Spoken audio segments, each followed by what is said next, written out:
There's no amount of followers, likes, money, people, relationships, cars, anything that is external to you that is going to change the way that you feel about life and the way that you feel about yourself.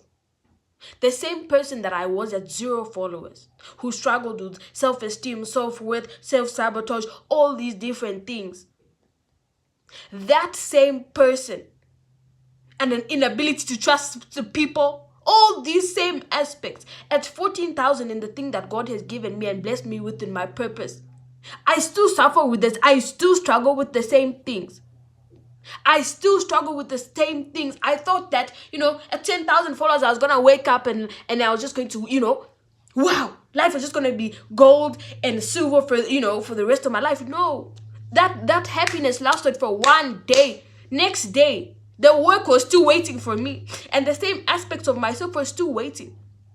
The enemy simply has to convince you that what is going to make you happy and content in this life is everything that is external to you, and that is untrue. The reason that God's process is from the inside and not from the outside, because there's nothing that God can give you to change your perspective on life. There's nothing. If you are ungrateful now, you be ungrateful with the Rolls Royce. If you are ungrateful now, you be ungrateful driving whatever Range Rover you want. If you're ungrateful now with your friends, I promise you'll be ungrateful with the richest men on this world as your friends. There is nothing except from that, trusting the process. Trusting that when you see your life in catastrophe outside, when you're like, externally my life is going catastrophically, you say, wow, I'm free. Salvation is coming because your heart is being worked on. Your heart is not being worked on inside a Rolls Royce.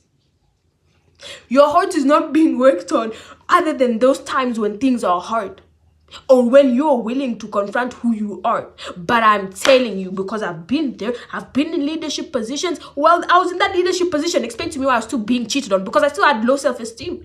When I'm here with whatever follows, why am I still struggling to make certain decisions? Because I don't even trust myself. So if you're thinking that you're going to come and conclude that, oh, if God doesn't work on my heart, I'm going to all of a sudden be happy. No, perspectives don't change like that. We've been operating the way we've been operating our entire lives. Let God do what he needs to do. So when you see, I'm telling you, it's different in the spirit world as it is in the actual world. In the actual world, when it's catastrophe, that's when God's working on your heart, because you're forced to seek him more and you're forced to change.